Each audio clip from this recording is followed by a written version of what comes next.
ज्ञात से अज्ञात में छलांग लगाने के लिए 5 ऐसा पॉइंट आपको बताऊंगा जिसको सुनते सुनते क्रमशः आपकी छलांग लग जाएगी। कुछ करना नहीं पड़ेगा, आप अज्ञात के द्वार में ही खड़े हो जाएंगे। देखो, हम ज्ञात में जीते हैं, हमको हर एक चीज पता होती है, सब हमको पता है, करके हम जीते हैं। मगर जो भी चीज हमारे सामने होती है वो नया होती है, हमारा ज्ञान होता है बासी ज्ञान से नया चीजों को हम देखते हैं और इसलिए वो देख नहीं पाते हैं जो सच है, जो उसका रहस्य है। जैसे हम किसी फूल को देखेंगे, गुलाब है कहेंगे तुरंत उसको, और ये भी कहेंगे कि ऐसा है मेरे घर में भी था, दूसरे पड़ोसी के साथ भी है, और गुलाब का फूल मैंने इसके घर से लेके आया था। ये सारी कहानी आपके सामने आ जाएगी। मगर जो फूल है वो अभी है वहाँ, उसका रहस्य अभी है, उसका सौंदर्य अभी बिखर रहा है, आप उसको देख नहीं पाओगे। इसलिए सच को देखने के लिए आपको अज्ञात में प्रवेश करना होगा। अज्ञात में प्रवेश करने का अर्थ यही है कि हम उस बासी ज्ञान को, उस जानकारी को, उस इंफॉर्मेशन को भूल लेंगे, उसको छोड़ देंगे, अज्ञानी होकर फिर से हम चीज़ों को देखेंगे। तो पहला पॉइंट यही होगा, पुराने ज्ञान के छोड़ो, जो भी आप जानते हो उसको भूल जाओ। इसको आप प्रयोग करके भी देख सकते हैं। जब भी आप ध्यान के लिए बैठते हैं ना, आपका जो पुराना ज्ञान है वहाँ काम करता है और आपका ध्यान कभी होता नहीं। आपका पुराना ज्ञान ये कहता है कि आँख बंद करनी है, सांस पर ध्यान लगाना है या विचार को ऑब्जर्व करना है, इस तरह इसको आपको छोड़ देना है। आपको केवल बैठना है, आपको ये कहना है कि मुझे पता नहीं, ये सारे मेरे बासी ज्ञान है, ध्यान कैसे करना है मुझे पता नहीं। इस तरह आप बैठोगे चुपचाप तो आपको ध्यान लग जाएगा। इसको आप घूमते फिरते भी प्रयोग कर सकते हैं। आपने किसी आदमी को देखा, किसी पेड़ को देखा, आपका पुराना ज्ञान अचानक ही कहेगा कि ये आदमी यानी ये पेड़ यानी ये, इसके साथ मेरा ये संबंध है, सब आ जाएगा। तो पुराना ज्ञान छोड़ने का उपाय ये है, आप कह दो कि मुझे पता नहीं। ये बहुत सरल बात है। मुझे पता नहीं कहोगे तो आपका अहंकार भी विलीन हो जाएगा। नहीं तो ये अहंकार ना ज्ञान के आधार पर खड़ा होता है। मुझे पता है जो कहता है अहंकार, उस पता होने का, उस ज्ञान के आधार पर वो टिकता है, और जो जितना जानता है मुझे ज़्यादा पता है, उसका अहंकार उतना बड़ा होता है। असल में किसी को भी इस संसार में कुछ भी चीज़ पता नहीं, ये सब अनुमान करते हैं, सब सुनी सुनाई बातें, कहीं से सुन लिया, उधार ज्ञान है, शास्त्रों से सुना, गुरु से सुना, परंपराओं से आया, अभिभावक ने कहा, टीचर ने कहा, आपने सुन के रखा है चीज़ों को और आप कहते हैं कि ये है। मगर किसी को भी कुछ बात पता नहीं। जैसे मृत्यु क्या है, ये किसी को भी ये बात पता नहीं हो सकती, क्योंकि मृत्यु के बाद क्या होता है, जिसको पता होता है वो मर गया है और वो वापिस आकर वो कहने वाला नहीं है, और हम अभी मरे हुए नहीं हैं। तो मृत्यु के बाद किसी को भी पता नहीं हो सकती कि क्या होता है। मगर मृत्यु के बाद ये होता है, इतने दिन तक आत्मा यहाँ जाती है, फिर इस लोक में जाती है, फिर वहाँ ये करती है, ये सारा वो लिखा हुआ होता है। आपने भी सुना होगा, आप ये कहते होंगे। मगर किसी को भी कुछ भी पता नहीं, ये सब बात सुनी सुनाई है, अनुभव किसी को भी नहीं है। इसीलिए पहला यही है कि आप अपने ज्ञान के कचड़े को एक तरफ रख दो, कुछ क्षण के लिए कह दो कि मुझे कुछ भी पता नहीं, मैं फिर से चीज़ों को देखना चाहता हूँ उस ताज़ी आँख से जो बचपन में मेरे साथ थी। और दूसरा पॉइंट ये है, नियंत्रण छोड़ो। हम हर एक चीज़ को कंट्रोल करने की कोशिश करते रहते हैं, सफल कभी होते नहीं, कोशिश करते रहते हैं। जैसे हमारे मन में विचार चल रहा है, हम जज बनेंगे वहाँ और कहेंगे कि अच्छा है, ये बुरा है, ये सही है, गलत है, ये आना चाहिए, ये नहीं आना चाहिए। जो अच्छा है उसको पकड़ने का प्रयास करेंगे, जो बुरा है उसको वहाँ से निकालने का प्रयास करेंगे। मन आपका भटक रहा है तो आप भटकने दो, उसको रोको मत। क्योंकि कोई भी इस संसार में किसी भी चीज़ को कंट्रोल नहीं कर सकता। जैसे अभी बताया ना, कोई भी किसी भी चीज़ को जान नहीं सकता। इसी तरह कोई भी इस संसार में किसी भी चीज़ को कंट्रोल नहीं कर सकता, क्योंकि जो भी चीज़ें हैं वो प्राकृतिक हैं, अस्तित्व के द्वारा पैदा हुई है, हमने उसको क्रिएट नहीं किया, हम भी प्रकृति के ही अंश हैं। तो प्रकृति का एक अंश दूसरे अंश को कैसे कंट्रोल कर सकता है? इसलिए माइंड को कोई भी कंट्रोल नहीं कर सकता। आप कहते हैं ना नेगेटिव थॉट, आप ट्राई करके देखो, जितना आप कंट्रोल करना जाओगे उतना ज़्यादा आप मानसिक रूप से आक्रांत हो जाओगे, और पॉजिटिव थॉट को जितना आप लाना चाहोगे उतना वो दूर होता जाएगा। इस कोशिश में आप पागल हो जाएंगे, क्योंकि मन प्रकृति है, जैसे हवा है, नदी है। आप हवा बहती है, आप उसको रोक नहीं सकते, नदी बहती है, आप उसको रोक नहीं सकते, प्रकृति है ना वो। मन भी एक प्रकृति है, वो आपका एक अच्छा उपकरण है बातचीत के लिए, कम्युनिकेशन के लिए एक व्यवस्था है, विचार की व्यवस्था है, विचार के द्वारा लैंग्वेज पैदा होती है। इसलिए माइंड को कंट्रोल करना नहीं है, आप छोड़ दो।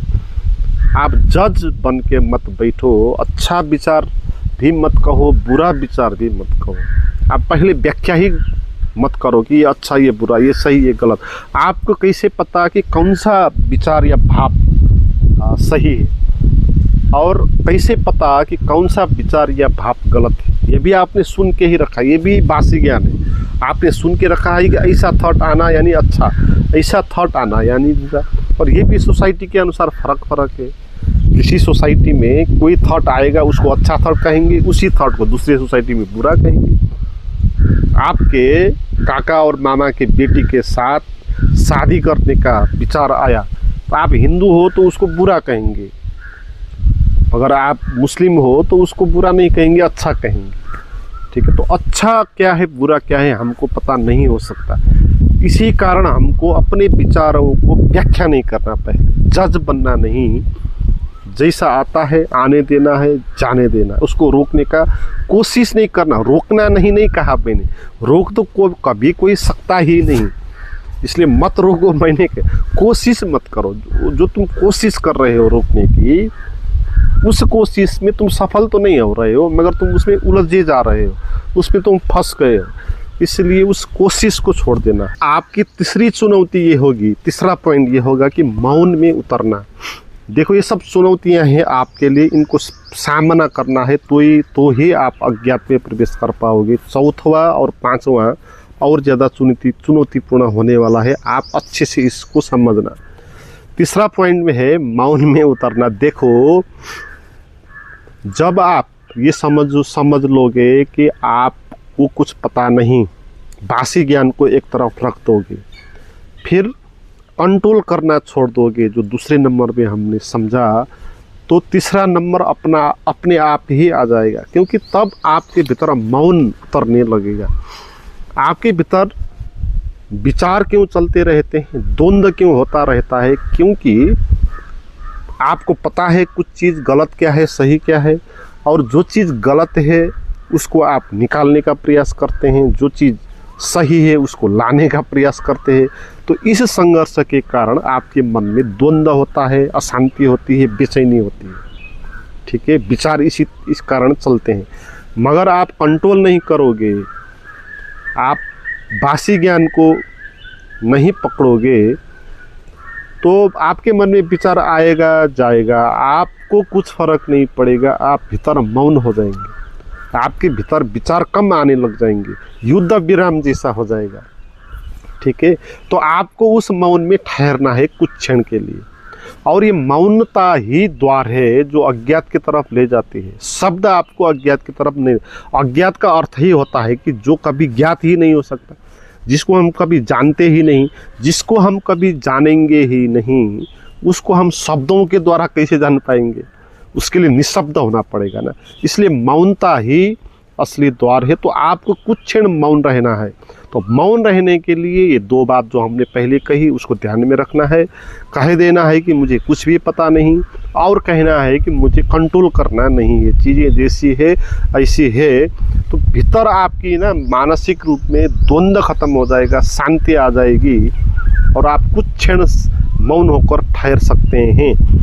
भीतर से विचारों का रुकना ही मौन है। तो विचार तब रुक जाएंगे जब वहाँ संघर्ष नहीं होगा। तो आपको ना कुछ क्षण के लिए मौन के साथ रहना है। जैसे आप निर्णय करते हैं ना, कुछ क्षण के लिए कुछ करना है, जैसे 1 घंटे के लिए आपको कहीं घूमने जाना है तो आपने निर्णय लिया, 1 घंटे के लिए आपको मोबाइल देखना है तो आप फिर मोबाइल देखते हैं। तो इसी तरह 1 घंटे के लिए आपको मौन रहना है, इसी तरह एक काम का चुनाव करना है आप, और आराम चुपचाप बैठना है। और भीतर जितना आप ज्ञान को छोड़ोगे, जितना कंट्रोल को छोड़ोगे, उतना उतना भीतर शांति उतरने लगेगी और भीतर सन्नाटा हो जाएगा, विराट मौन का आपका अनुभव होगा। तो अंतिम 5वां चरण ये होगा अनुभव करना। देखो, अब आपको अनुभव करना है अज्ञात का। अज्ञात का अनुभव क्या होता है? अज्ञात का अनुभव ही होता है, आप अज्ञात को पूरा जान कभी भी नहीं पाओगे। ठीक है, अज्ञात के साथ आप एक हो सकते हो, उसको जी सकते हो, उसका आनंद ले सकते हो, मगर उसको जान कभी भी नहीं सकते, क्योंकि वो अंतहीन है। उसको कैसे जानोगे? शब्द के पार है वो, इसलिए कैसे जानेंगे? ऐसी ही बात है जैसे आकाश है। आकाश बहुत बड़ा है, अनंत है, कहाँ तक है हम सोच भी नहीं सकते, उतना बड़ा आकाश है। मगर जितना बड़ा भी आकाश क्यों ना हो, वो हम तक भी, हमको भी उस आकाश ने घेर के रखा है। हमारे बॉडी के भीतर, हमारे बॉडी के बाहर आकाश, हमारे हाथ पे पैर पे आकाश ही आकाश है। तो आकाश में ही हम जी रहे हैं, तो आकाश का एक छोर में हम जी रहे हैं ना। तो पूरा आकाश कहाँ तक है जानने की आवश्यकता नहीं आपको जीने के लिए। जितना आपके आसपास का आकाश है ना, वो काफ़ी है। जैसे कि मछली है, सागर में जीती है, तो मछली को कितना बड़ा सागर है जानने की आवश्यकता नहीं, क्योंकि वो बहुत बड़ा सागर है। मछली कभी भी उसको नाप नहीं सकती। मछली अगर सागर कितना बड़ा है उसको नापने के लिए चलेगी तो वो ख़त्म हो जाएगी, मिट जाएगी, कभी भी वो मगर इसका अर्थ ये नहीं कि सागर को नहीं जानने के कारण सागर का आनंद उसको मिलेगा नहीं, ऐसा नहीं। वो सागर का आनंद उसको मिलेगा और वो अंतहीन फ्रीडम भी होगा। आकाश भी इसी तरह है, अज्ञात भी इसी तरह है। परमात्मा इसी को कहते हैं, इसी अज्ञात रहस्य को कहते हैं परमात्मा, जो आकाश जैसा है, अनंत है, विराट है, जिसका ओर छोर नहीं है, जिसको हम कभी भी जान नहीं सकते पूरा, जिसको शब्दों के माध्यम से बता नहीं सकते, शब्दों के माध्यम से जान नहीं सकते, मगर जिसको हम जी सकते हैं, जिसके साथ हम एक हो सकते हैं। तो इसी तरह एक हो जाना है, यही अनुभव है। तो आप जब इन 4 स्टेप को अच्छे से समझ पाएंगे, कंट्रोल नहीं करेंगे, ज्ञान को छोड़ देंगे, विचारों के साथ संघर्ष नहीं होगा, मौन में उतर जाएंगे, तो फिर आपको अंतहीन भीतर का आकाश अनुभव में आने लगेगा। वही अज्ञात रहस्य। उसको अज्ञात क्यों कहा? क्योंकि वो कभी भी ज्ञात नहीं होगा, कभी भी आप जान नहीं पाओगे कि वो क्या है, आप जी पाओगे। इसलिए जो भी ज्ञानी होते हैं ना, वो ज्ञानी वो नहीं होते हैं जो जानते हैं, ज्ञानी वो होते हैं जो जीते हैं अज्ञात में। अज्ञात को कौन जान पाएगा? वो तो अंतहीन है ना। तो उसके साथ जीना होता है, उसके साथ जी के हम परम स्वतंत्र हो जाते हैं। एक अंतहीन आकाश जब मिल जाता है किसी पंछी को, तो वो उड़ने के लिए जितना काफ़ी है उसको, वो परम स्वतंत्र हो जाएगा। इसी तरह जीने के लिए इतना बड़ा अज्ञात रहस्य काफ़ी है, अनंत है, तो जिसका और छोर नहीं है, तो उसको जानना नहीं है, उसको शब्द लाके व्याख्या करना नहीं है, उसके साथ एक हो जाना है, उसके साथ लीन हो जाना है। ये लीनता ही अनुभव है। जैसे आकाश के साथ एक होने के लिए आपको क्या करना होगा? क्या कोई शब्द को समझना होगा? क्या किसी सहारे को लेना पड़ेगा? आकाश तो आपके साथ ही है, आपके आसपास ही, ये छोटा ही क्यों ना हो, एक छोर ही क्यों ना हो, मगर आकाश तो आपके सामने ही है। तो आप चुपचाप शांत हो जाओ और आकाश उपलब्ध हो जाएगा। इसी तरह अज्ञात भी उपलब्ध ही है। हम ज्ञानी हो गए हैं, हम ज्ञात में जीते हैं, हमको हर एक चीज़ पता है, इसी कारण हम उलझ गए हैं। हमको पता है सही क्या है कि गलत क्या है, तो फिर माइंड में सही और गलत दोनों ही आएगा और हम सही को लाने का प्रयास करते रहेंगे, गलत को निकालने का प्रयास करते रहेंगे, वो कभी निकलेगा नहीं। और इसी मानसिक द्वंद्व में हमारा सारा जीवन बर्बाद हो जाएगा और कभी भी हम उसको जान नहीं पाएंगे।